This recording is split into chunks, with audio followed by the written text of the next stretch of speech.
Welcome back everybody to BeamNG.drive, and today we're going to be doing another test, and this one is Hardtops versus Convertibles, and to see if there is any, safety differences between the two, because obviously Convertibles lack in terms of rigidity and overall bodywork, whereas obviously Hardtop is the complete opposite to that. But are Convertibles any less safe because of their lack of roof and general bodywork? So yeah, we're going to be trying 3 different cars: the Autobello, the Pessima and the Moonhawk.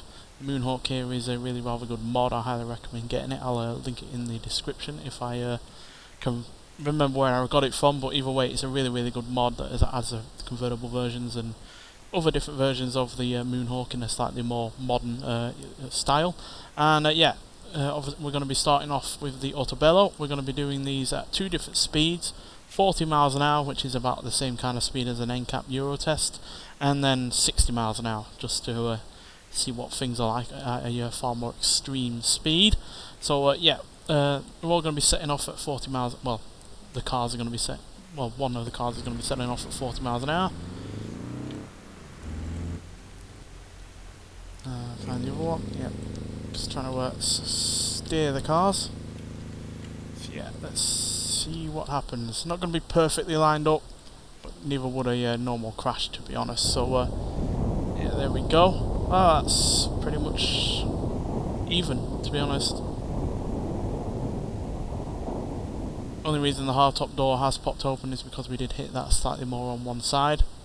But then so did this get hit on more on one side, to be honest, and that has not popped open. So that's just the way it goes sometimes.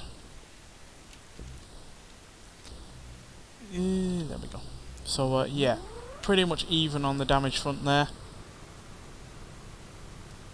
Yeah, the steering wheels haven't really moved, seats haven't really moved, and yeah, the bodywork damage though catastrophic. They've lost their fuel tank, and they've certainly not going to be driving easily home. Or yeah, the insides have pretty much been spared the worst of it, so that's all very good. So let's reload them, pause it, so we can just get their speed up to 60 miles an hour. Unfortunately you can't actually enter the number on this UI, which is a bit of a shame, because it would be nice to just automatically be able to type it in instead of clicking all your way through. Right, let's see what happens at 60 miles an hour. Hopefully we have enough space for these. For some reason the hardtop is a little bit more susceptible to wandering. So practically at 60 miles an hour there. Oh, definitely a difference this time. Definitely a difference. Yeah, the hardtop has pretty much gone away unscathed. The passenger seat seems to have moved a little bit, and the fuel tank has gone once again, and I think the steering wheel might be slightly raised up, but on the whole that has kept its relative shape, as you can see. Pretty sure those doors would still open perfectly well, whereas the convertible, well, the windscreen has come down, which would obviously hit the head of any passenger or driver in there. And then the steering wheel has completely moved into where the chest of the driver would be, and yeah, that is pretty catastrophic. And then obviously any leg damage that would be going on underneath with the pedals moving and the dashboard moving down. Yeah, that is remarkable how 40 mile an hour, practically the same amount of damage to each car. You got a mere 20 mile an hour and the devastation is, yeah, remarkable and quite evident as well. So yeah, that is a pretty clear-cut case that the hardtop there has gotten away with it. We'll move them slightly out of the way so we can keep them there. Right, so yeah, ignore the fender damage, that was me, but yeah, everything else is the car itself failing miserably to deal with that impact, which, yeah, I'm really surprised how much of a difference a mere 20 mile an hour made there. Right, now the ETK Pessima. Let's just pause first, get them to 40 mile an hour each, which I think won't be a problem for these cars because they are obviously bigger and therefore going to be, and they're also newer as well. These are from the 90s, So these should theoretically do really rather well. How much of a difference is it going to be between the convertible and the hardtop, we'll have to see.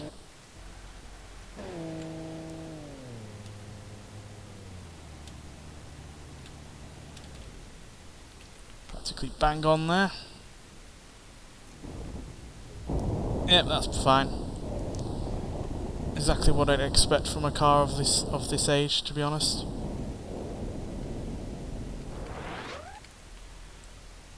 Radiators have been damaged. Obviously it's taken a fair bit of bodywork damage, but the interior is fine.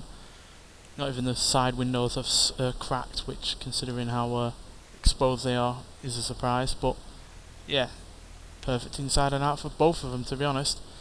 Which, to be fair, was kind of the case for the Autobello. So is an extra 20 mile an hour really going to make all that much of a difference like it did with the Autobello there? Which, obviously that's a lighter, smaller car, so differences in speed might well make all the difference. But you never know. Because, to be honest, I wasn't expecting that much of a, you know, a radical difference between the two with the Autobello. So let's see if that's the case with the Pessima.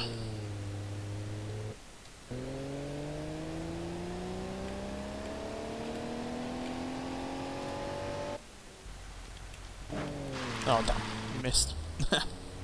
Oh, I reloaded that by accident. See, that's the trials and tribulations of working with this system, to be honest. It's not always 100%.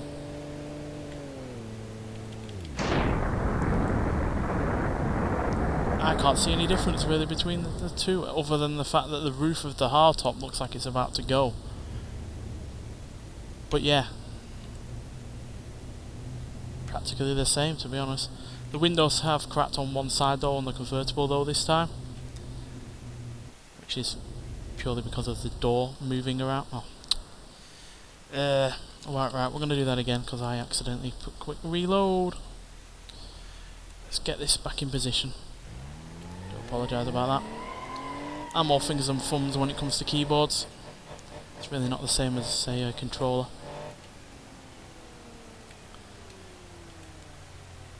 Yeah, I do think these are going to be practically the same. I just wanted to make sure that they are going to be like that. Still amazed by that, to be honest. Right. Let's pause it again. Set the speed.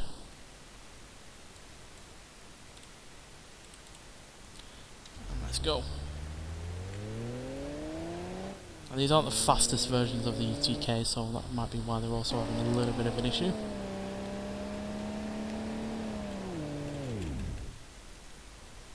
Still pretty much 60 mile an hour though.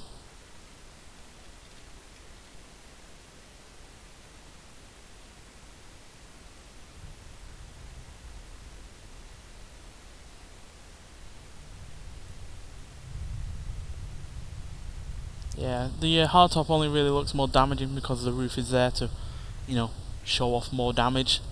But I think on the whole, it's no real difference between the two. Although you can see the flexing in the bodywork here on the convertible, which does show that a lot of energy has gone through the door and into the rear end. So I imagine if it was 70-80 miles an hour that the convertible would start to fail a lot more. But the ETK itself isn't particularly the strongest of vehicles, kind of like the Autobello, because as you can see the door on this has gone as well pretty much. So yeah, no massive difference on that one, which again is a surprise. So yeah, let's see what the Moonhawk can do. We can stop fiddling around. We need to centre these because the ETK went into the middle, onto the right hand side. So yeah, this is a really nice mod. If you've not used it before, then I highly recommend doing so because it's really nicely detailed and slightly updates the Moonhawk in terms of looks. Because the original Moonhawk is like late 60s, early 70s, while this is late 70s, early 80s. Which might not sound like a big difference, but it is in terms of styling, and it certainly is in terms of the, you know, we get a convertible version, and there's even a Buick Grand National version as well, which is very nice to see. Right, let's go.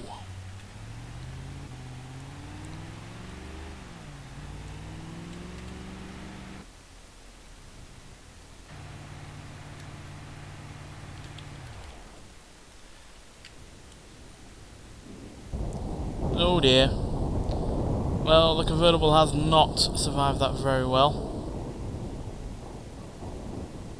I mean, minus the fact that the bonnet has come away. The doors look like they're on the verge of failure. And the whole chassis has bent as well. Look at the difference. It's practically bananaed, whereas compared to the hardtop, it's virtually the same. It's only lower now because the suspension has gone on the front, but this not only has lost the suspension on the front, but the chassis itself, because it has no roof, has completely bent down on itself, and to the point where it is now touching the floor, where that is not the case for the hardtop, as you can see. So yeah, that is worrying to say the least, given that was only 40 miles an hour, which isn't particularly fast as far as crashes come, or crashes go. So yeah, that is deeply concerning. Quite frankly, if it survives at all, just like it did then I will be surprised. So let's bump it up an extra 20 miles an hour and see what a difference that makes. Because yeah, I am kind of worried how the convertible is going to handle this, because that was relatively poor.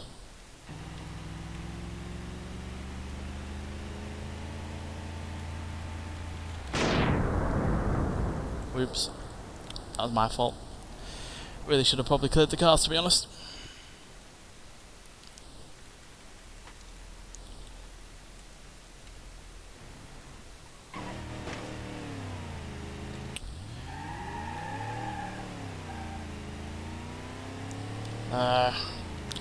The system has failed miserably.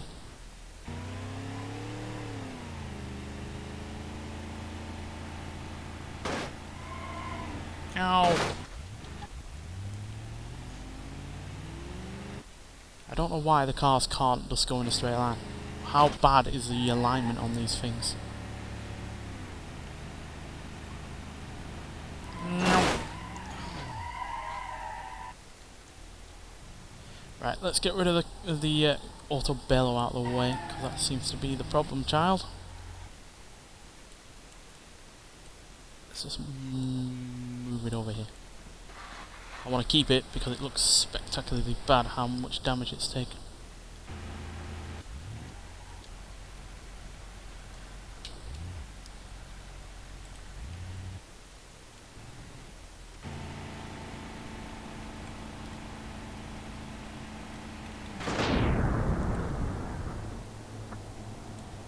One more time, I do apologise.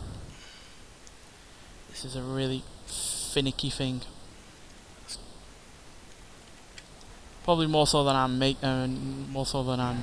unnecessarily finicky than I'm making it out to be honest.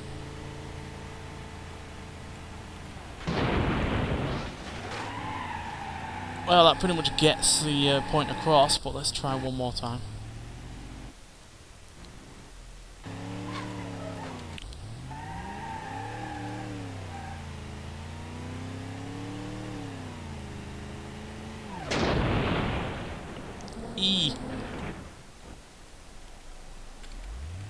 I know I can full well have the AI chase me, but more often than not they seem to make the mistake of wanting to go somewhere else, but it seems like I'm going to have to do that.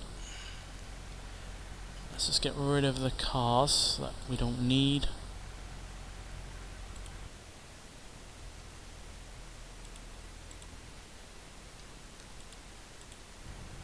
Did want to keep them around just to show off their damage in comparison to one another, but we'll have to just make do with this. AI, chase me. Probably going to be going a bit more than 60 mile an hour, but that's another reason why I prefer to. And look, see, they're trying to avoid you. Oh, that's painful. Ow. Ow. You'd not survive that. I mean, you probably wouldn't survive this either, but that is horrific. The way it's just twisted the roof. That is just scary in a lot of ways.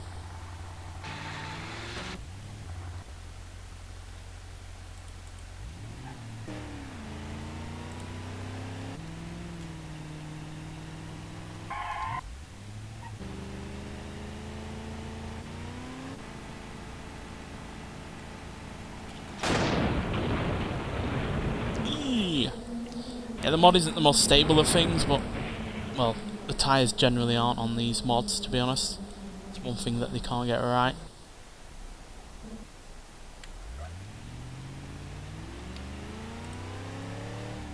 What they also can't seem to get right is the AI just crashing into me, please.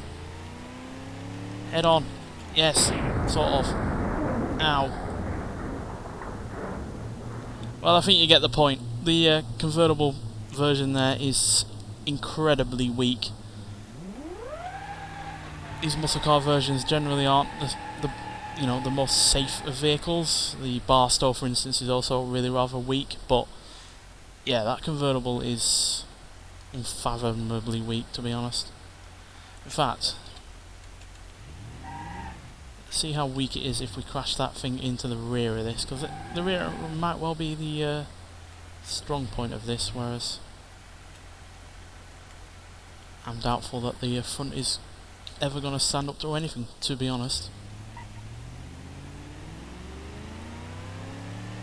Might even get a fireball to end this with, because the Moonhawks have their fuel tank hanging right out of the edge.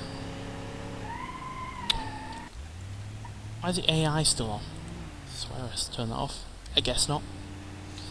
This has been a bit of a calamitous episode, to be honest. It did start off well, but then these Moonhawks have been a bit of a troublesome pair. Let's end it on an explosion, hopefully.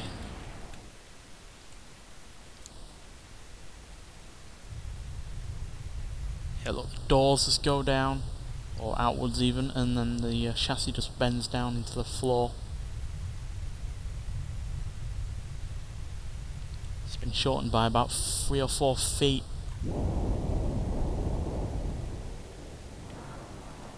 And all that's happened to this version, the hardtop version, is its radiator's gone. Well, outside of the bodywork, obviously. I am surprised the fuel tank did not go, given all of the damage that has been taken, and in fact it still works. What the hell?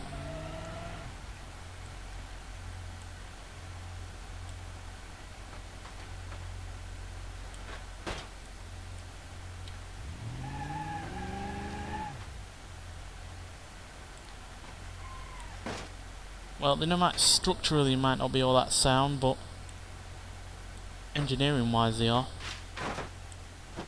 Because this still works. Crams like hell. It probably wouldn't be comfortable to drive, but it still works. So as for all of the rubbish that I've given it, they are far tougher than the bodywork makes out, and certainly far tougher than the people that will be inside them. So yeah, there we go. Just a little bit of a test. We will be looking at hardtops versus convertibles in a rollover test at some point. But until then, thanks for watching, and I'll see you in the next one. Bye.